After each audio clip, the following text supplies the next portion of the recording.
Go. Okay. Right. Welcome everyone to another Light Bite session. We're going to have a look at experimentation today. It was an interesting pack to build actually, which helped me settle in my brain the purpose of experimentation. Has anyone here done the foundations piece, the training, when you VFQ training? Yes. Yeah. So experimentation in the training, I felt could be quite theoretical. One of the things that I found in my training and coaching of teams is the purpose of experimentation isn't to fill out a test and learn card.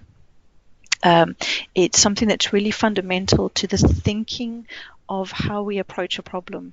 And in making a small bet is a good way that I've had it described.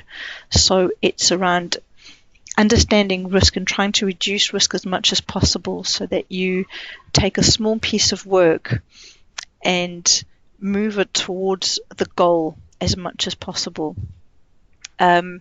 Experimentation makes sure that we are adjusting to changes in our environment, to our customers' environment, and it's a way for teams and departments to ensure that the long-term commitments that they make in the effort that they spend and money that they're spending on a piece of work adjust to the needs of the customer. And experimentation is the best way to maneuver around that changing landscape and to embed constantly learning in your area. So I'm not sure if anyone has seen this. So the aim of the transformation is to move from a fixed mindset and culture into a discovery mindset. And experimentation focuses a lot on being outcome focused.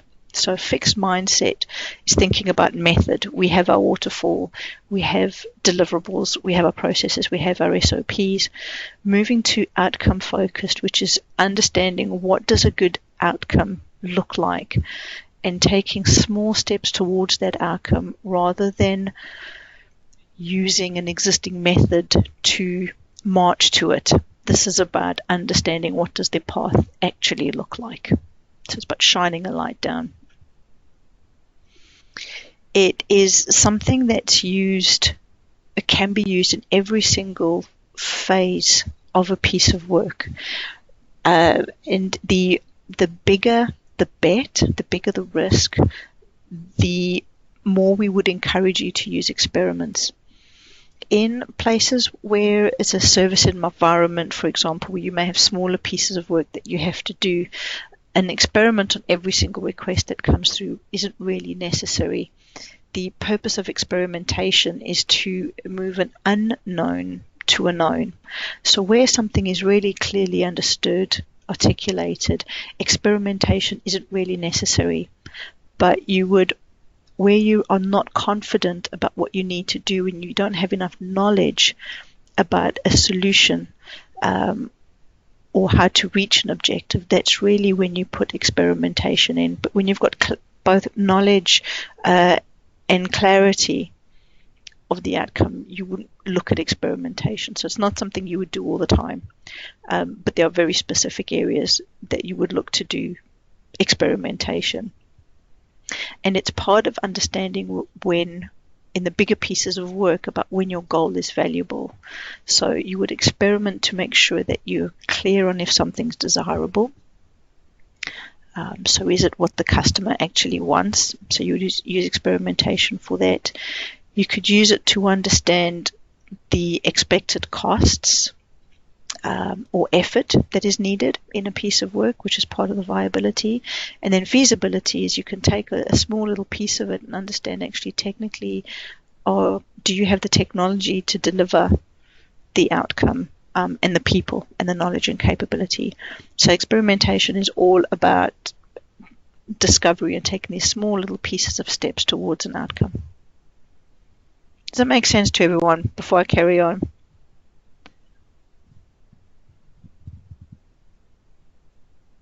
Can everyone hear me? Yep. Hooray. Okay. So making perfect sense. Excellent. Okay. So experimentation is about surfacing and managing assumptions that you would make. So these are the types of assumptions that you want to think about and uncover. So one of the great things about experimentation is it makes you stop and think about what it is you're actually trying to do, and how do you validate that the approach you're going to take is going to deliver the outcome that you need. So it makes you think about the critical assumptions and hypothesis that you need to be true for your experiment to work. It makes you think about the multiple factors that can impact the ability to reach the goal. So if something is quite high risk in your environment, that is an area that you definitely would want to scratch around and see if you can manage that risk, and remove it to a known so that it can actually be managed clearly. Because if you don't uncover these factors in your piece of work, you are doing far more work and rework later on than you would in the beginning. If you do this in the beginning, you would be able to adjust your approach and end path much quicker than you would if you only realized towards at the end of a bigger piece of work that it didn't work out the way that you expected it to. So it's part of the behaviors and cultures in your teams and programs that you would want to work together to surface all of these assumptions to make sure that you understand which ones are really important and risky that you need to validate. There's some assumptions that you would just take for granted and work with them, the known unknowns, for example, that you're prepared to accept. But there's some that you can't prepare to accept because they could really negatively impact the outcome that you're looking for. And a good place to start is your risky assumptions. So if something isn't true, it will impact your ability to reach a goal. I've got a list here. Sorry, I appreciate it's death by PowerPoint a little bit. I was just conscious of people that are listening to this on recording and trying to make it useful. So please let me know if I'm reading too much. So there are 5 critical elements for how you would test an idea or solution. So you need to develop a good hypothesis, design a strong experiment, use that to get really good evidence, and then really analyze and think what the evidence has shown you, and then take the next best action.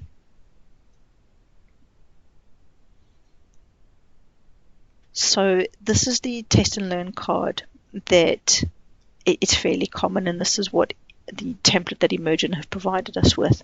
And it's a way that you break down the test, what you've got to think about. So you would sit down with the group and have a think about these areas. It might be that if it's for a smaller piece of work, that you even just think about this and not necessarily document it. As I mentioned earlier, the purpose of experimentation isn't to generate lots of test and learn cards, but it's about generating this thinking, that you're stopping and thinking about what it is that you're trying to achieve and trying to bake something down into a small enough piece that it is meaningful while being as unrisky. What's unrisky? As low risk as possible. There we go. To achieve the outcome. And then once you've run your test, you would look at your observations and results and learnings on that.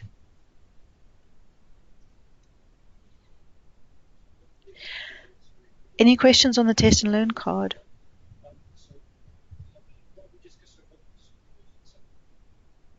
No? Has anyone run any of these? Jessica? Hey. Roberto, my question about the learn card, always is this necessary to fill all these fields, not only the test fields, but the learn too? My recommendation wouldn't that you'd always need to do it, but I strongly recommend that you go through the process. So think about what you're trying to prove, think about how you're going to test it, and what does successful look like? You know, how you're going to know if something's true or not. the reason why it's good to write these out, especially in a group, is that you are making sure that everybody understands the problem in the same way. You'd be really surprised, actually you probably wouldn't be, when people start talking about something, that people don't quite have the same understanding of what's trying to be achieved. So writing this out is a really good way to get people aligned, understanding exactly what's being done, stop people doing something that doesn't necessarily need to be done, and have that conversation before you even run your test. And then the learnings, it's about being conscious and clear on what the actual results were. So you wouldn't want to be ignoring the test. I would have thought that the outcomes would be valuable.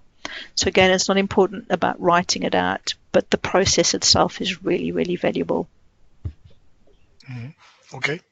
Yeah. Thanks. Another way that the test and learn card is it's something that can be shared outside the team. So I've seen this used where there's a request that has come from somebody who wants to do something in a particular way, and the test and learn card can either show we've already done this and it worked, or we tried it, it didn't work the way you think it did, this is what happened. So it's a really good way of sharing information. I've also seen this is being deployed quite heavily in the big room planning sessions. Have you guys heard of big room planning? Do you understand the concept? Yes. Okay, so what's happening in the big room planning sessions is that the program leads that are going to the sessions to pretty much ask for funding for their pieces of work are using the test and learn cards to say, in this quarter, this is the test that I'm going to be running on my product. And by the end of the quarter, I'm expecting to have delivered value in a certain way. And then the next quarter, when they're looking for that ongoing funding for that product, they can say, this is what we've learned, and these are the adjustments that we're going to be making.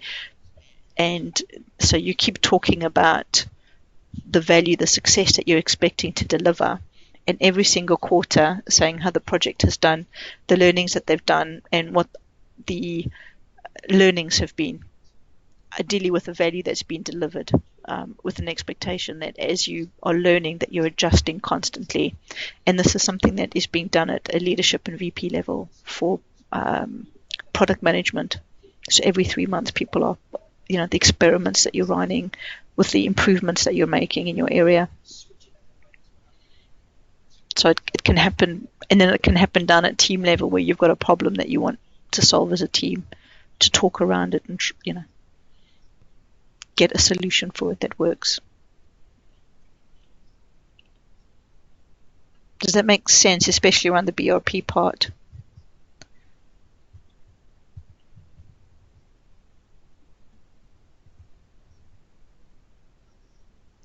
Yeah? Yes. Yep. Okay, cool. Thank you. Yes. Sorry, I keep worrying that I've lost connection. Okay. All right. So we're going to break down the way the test and learn card works. But again, as I was saying, it's not really that important around documenting it, but the process itself and stuff to think about is really important. And I'd strongly suggest that you embed this into the approach that you take where you have problems. And like I say, it might not be every piece of work that you're doing and that you've got to run, but this is really where your confidence and your knowledge around a solution or environment is really low, that this is what you want to do. So the hypothesis part of it is a way for you to shape your idea or problem and think about what a potential solution would be. And so that in itself is a really valuable exercise. And then the underlying assumptions is for the team to think about critically what needs to be true for the hypothesis to work. So you would make assumptions about capability, knowledge, functionality. So there's several things that you would say, we'd assume that this would be in place for this hypothesis to work. And it's quite interesting what the assumptions surface actually. It's a really good way of providing clarity around what it is that you're trying to do. So you would want to start thinking about assumptions as in, is it desirable? We've spoken about what the customers wanted. Is it feasible? Can it actually be built and executed? And is it viable from a GSK perspective? Is it worth the money that we're going to be paying, and does it align up with the strategy and the IPG objectives? What's the gain versus the spend that we're going to be doing? And these generate really, really interesting conversations where you're trying to react to very specific observations rather than it being subjective information around of the conversations and assumptions that you're making on the approach that you want to do. So a good hypothesis is the change that you're testing, the impact you'd expect it to have, the people that would be impacted by it, the how much, the change that you'd expect to see, and possibly after how long. So I've copied and pasted an example here. Employees setting OKRs, which is the change, will increase the development of ideas, which is the impact generated by employees, the who, by a percentage, the how much, within 12 months. So that's a fairly generic hypothesis statement, but it's really good for you to think about breaking the hypothesis down into these parts. Again, it makes it really meaningful. I think you'd be surprised by the conversations that come up with it. Jessica, can I ask a question here? Yeah. So the hypothesis is developed by the team. Yes. But it's limited to the team's overall knowledge. Correct. Okay. So we could be so we could be right in our collective knowledge, or we could be wrong. Correct. Okay. And you'd want to know as soon as possible that you're wrong. Yeah. Okay. So a good experiment means that you can find out something meaningful quite quickly. So you'd know if you're wrong and you don't have the knowledge that you need. Yeah. Sorry, I'm sorry. There's a lot of talking in the background. Sorry, was there a question?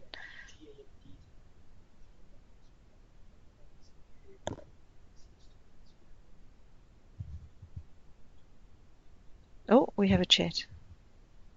Sorry. There's a loud room. Don't we risk switching to solution mode? Yeah, so I'd agree with you. If you have not broken down your experiment into a small enough part, the solution is we think this is a solution. We think it's going to work. So this is part of the discovery. So this is again about the outcome that you're looking to get. And you're checking to see if the solution and assumptions you have around that solution are true. So you might have a solution in mind, but you want to move, instead of one big step to delivering that solution in big bang, you want to break it down into smaller parts. So you want to move slower towards that solution, validate your assumptions each time at that stop point and adjust, rather than delivering one big bang in one go.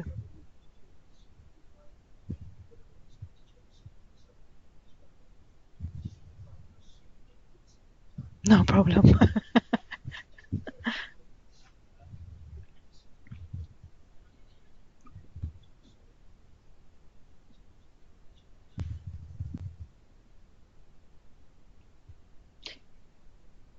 Yes. We need to not limit too early. Yeah, so you want to make a small bet. So what's the cheapest way you can validate that the solution will work? So you are moving into a solution mode, but you're looking into a discovery. So you're actually looking to validate whether the solution will work, rather than delivering the solution. People are working on it, and you find out that there's a lot of issues with it. Cool. Thank you. Okay. Part of the build, so this is the thinking of how you actually build your test. So you want to think about how you're going to test it to reject it or validate it. And you'd want to think about what test will actually bring the most important and valuable data and evidence. So you would want to work, for example, with people that are early adopters, so people that may already use the system, or you might want to look at somebody who's never touched a solution that you're looking at, so that they can look at it with fresh eyes. So you've got to be really careful about what it is that you're looking to test and who can support you with that. So a good test is that you're testing variables, you're collecting data that can be interpreted well. Ideally, you have a control group, but I've seen experiments where you don't. Often the control I've seen in BAU environments is the BAU space, but again, if you don't have that, it's good to have a control, that you're able to describe every single aspect of your experiment, and ideally that you could replicate it. So you would expect to get the same results each time. So that's what a good test would look like. Any questions around that?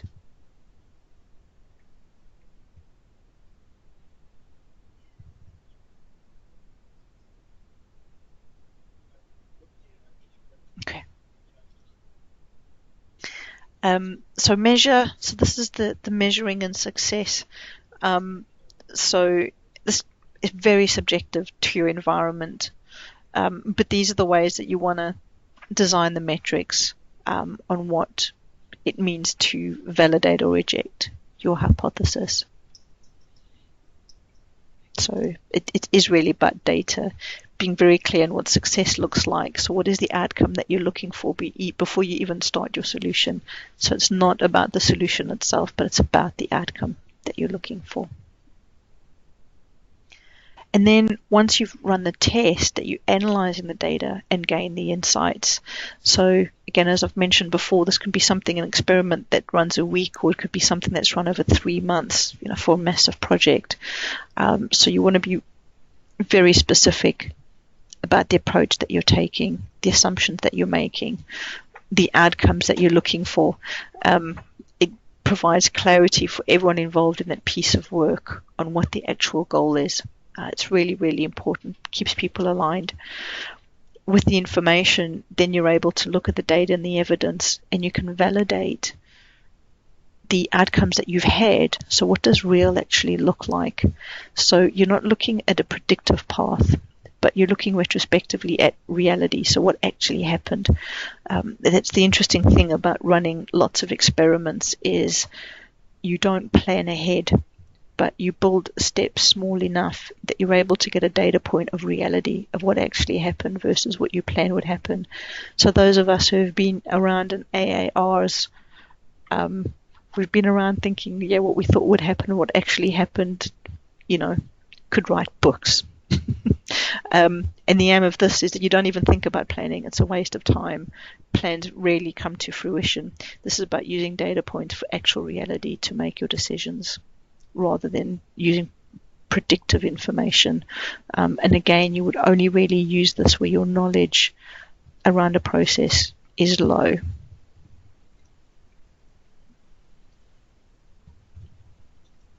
Any questions around the learning? No, that was really good. No. Thank you. Okay. So this is an idea that is a concept that's come through. I'm not sure if you guys have heard about it, which is called DABLE, which stands for Discovery, Alpha, Beta, and Live. So DABLE is a series of experiments that you would look to run, and it's called failing fast. So the aim is that you're breaking your experiment down in a certain way that you'll learn really quickly if your hypothesis is incorrect, which means that you're not wasting your time going on a path that doesn't actually meet the outcome that you need, and you can adjust really, really quickly, and ideally cheaply as well, both with time and money. So DABLE helps fail fast. It's what we call the small bets. the investment of time and money are restricted. And only once you've had the outcome of the experiment is there a decision made where you decide whether you're going to be moving forward with something and consider any adjustments that you need to make, even if you feel you're on the right path. But to get closer to the goal, you need to make some adjustments, and Dabble allows for this. So discovery allows you to identify and validate an opportunity. So you've got a definition of a problem. Your problem is really clearly defined. So you would spend time understanding what the problem is, what the value is. And if it's valuable to a customer, it's desirable. So discovery gives you something that's desirable. Alpha is a quick, cheap, and dirty solution for the problem fit. So it could be as simple as a mock-up, a pretend document, a drafted Excel spreadsheet to replicate a click-view report. It could be user journeys in a UX lab. It could be anything that is quick, cheap, and dirty to build. And you would validate the assumptions both technically, the data that you felt that you had, that you assumed that you'd had or that you'd need, and the customer's perspective on this alpha as well.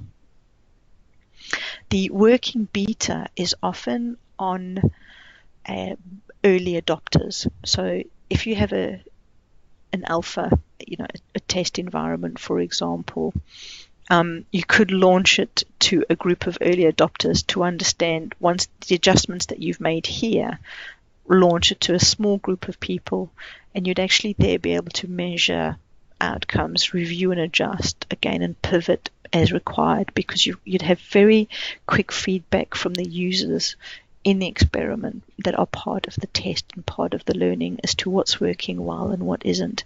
And again, at each point of these phases, you would be able to stop, because what you try, you'll be able to test it's actually not working. It's not meeting the outcome.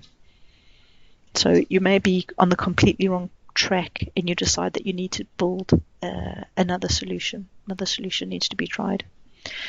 And then live is the actual business model fit. So this is often what goes out to the full group.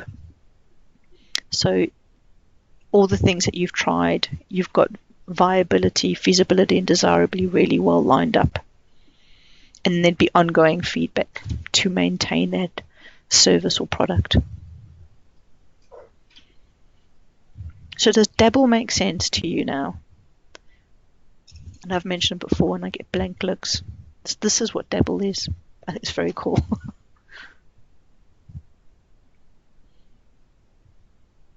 Any questions around Dabble?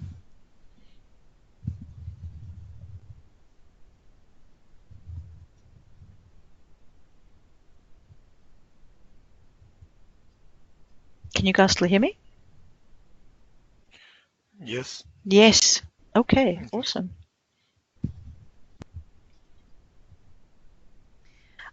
This was another infographic that I found, which I thought was really quite useful. So it talks about the design of a test.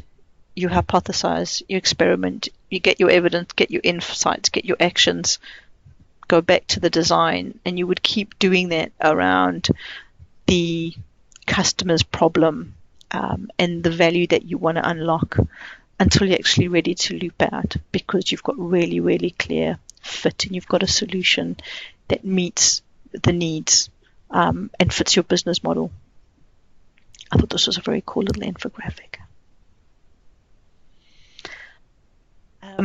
So I know we spoke about the test and learn card. These are other 3 little kind of quick and dirty questions as well that often, like I was saying, you don't need to fill out a test and learn card to move. Oh, I've made a typo on this. I do apologize. Moving knowns to unknowns. We don't want to move knowns to unknowns. We want to move unknown to knowns. I just have to fix that now.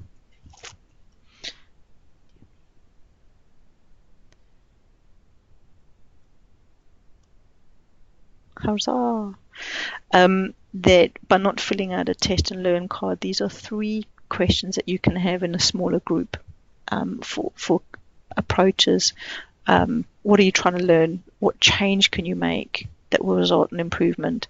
And how will we know if that change is an improvement? So that can come from your team retrospectives. It doesn't need to be a formal experiment, but it really is about that thinking process, team process around moving unknowns to knowns, whatever those unknowns are. And it could be something that you do every day. It could be something that you do every month. It really depends on the environment that you're in. So I like these 3 questions as well. So they're a good way to fit that test and learn card or summarize it.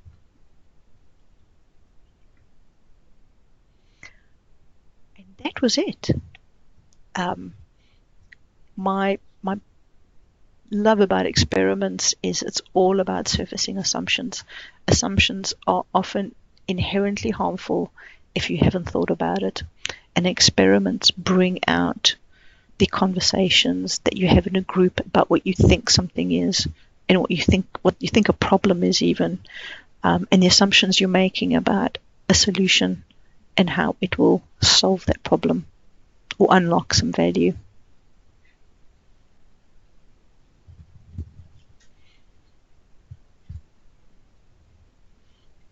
Any questions about experimentation?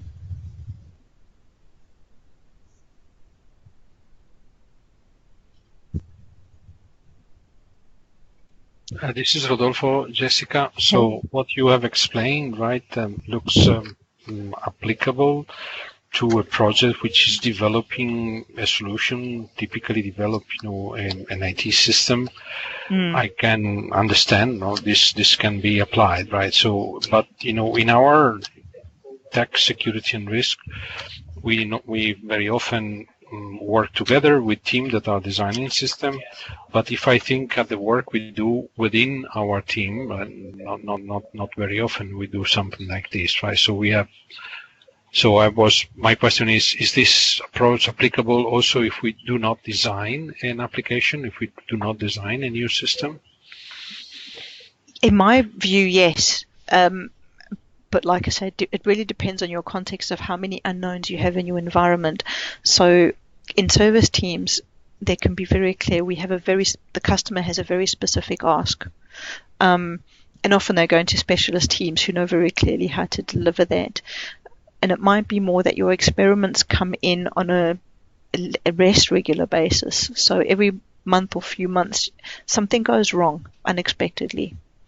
And that would be the time to run an experiment. When you're looking at what's gone wrong, have a think about it. Try and think as to how it can be avoided in the future, where it doesn't necessarily have to do with people, but where it's around a solution, process or system. So it can be a good way of using retrospectives and managing actions that actually have to come out of something. So something that hasn't gone well. So I've seen it work. I've seen it done in several ways in teams. I see teams where all they have on their board is experiments, and other ones where it's come out of a retrospective and people felt that something hasn't gone well, but they're not quite sure how to fix it. An experiment card is, well, let's try something this way. Let's see if this makes a difference, if this helps solve our problem. So it could just be an internal team piece of work rather than a project deliverable, project output, project solution. Does that make sense? Yes, thank you.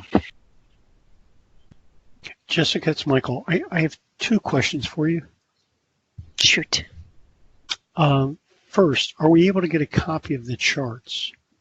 Which charts? This pack here? The charts that the deck that you're presenting. I'll be uploading this to Workplace soon. Okay. So and then the second question is, are there activities, projects where the team has gone through this process where we could better understand how they applied these techniques? There are several. In security and risk, my best recommendation is, are you aware of any teams that are going through level 1 or level 2 training or doing BRP? I'm aware of some individuals and groups who have gone through the big room planning exercise. But Okay. that's the extent of my knowledge on this. Okay. So my suggestion, I mean, I'm happy. I have some, but it's very context specific, so it's difficult unless you actually work with the team to understand what the experiments are. Where are you based? Upper Providence, Geographically? Upper Providence, Collegeville. Right. I'm not sure. I'm not aware of any teams in there. Although I can get to the Navy Yard, and I'm at the Navy Yard probably a third of my time. Okay. If you could ping me your Yeah. information, and what I can do is I can reach out to the coaches. There's a coaching network, and I can have a look to see if you can link up with any of those guys, and they can introduce you to the teams that they've been working with. I think that would be the best way to understand and talk it through. Yeah, that'd be great. All the information I have is very context specific, so it may not be relevant. You know, it won't land. I'm happy to ping you offline. Yeah. Okay, thank you. No problem. But I'd also suggest having a chat to anyone you know that is working in big room planning, because it's a very different approach to BRPs. Not all the BRPs have experiments in them. I'm not aware of those people that I know that participated in the big room planning. I didn't get the sense that they went through this process. Okay.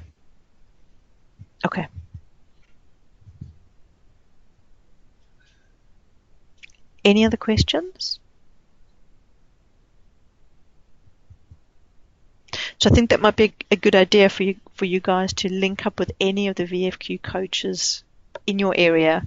And again, it's probably best to do it geographically, so you can actually go and see what the teams are doing, have a look at their boards, get some context of their work to understand how this applies.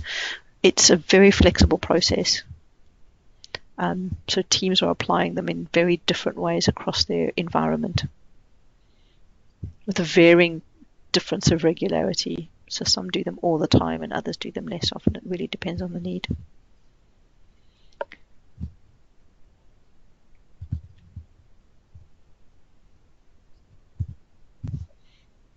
Just looking to have a Skype. Is there anything else in the chat?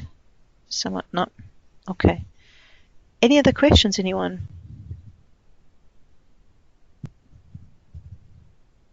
Did you find it interesting? I guess first question, I just want to check, did it help with understanding what experimentation looks like in Agile? Yes, from my perspective, yes. Yeah, okay. Yes, for me too. Okay, fantastic. So I'll be uploading this. There is also the Agile Solution Center. So if you go to the home page, let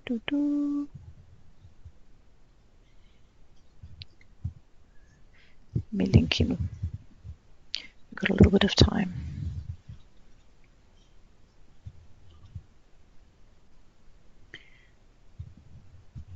My computer is not normally this slow. There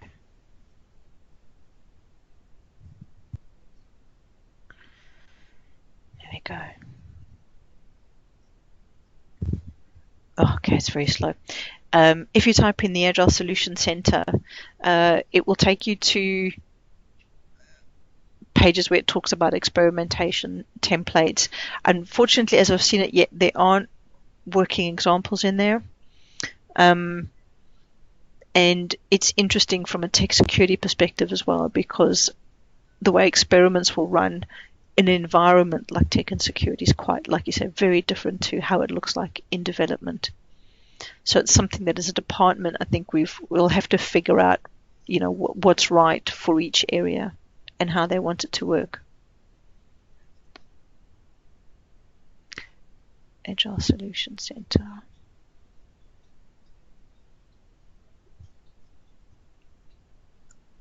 Here we go.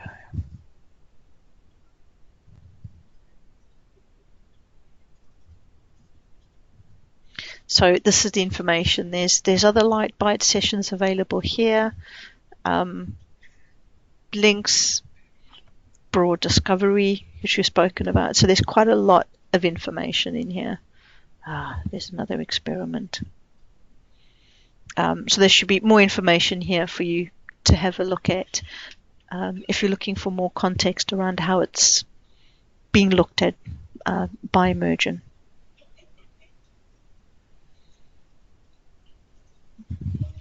Okay. Any other questions? Otherwise, I'm happy to sign off the session today.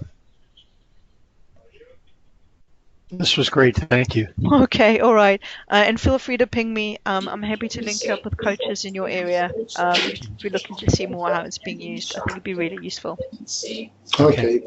Thank you very much. Okay, thank you very much, everyone, and have a good morning, evening, or afternoon, wherever you are. Thank you. See ya. Thank you. Bye-bye. Bye now.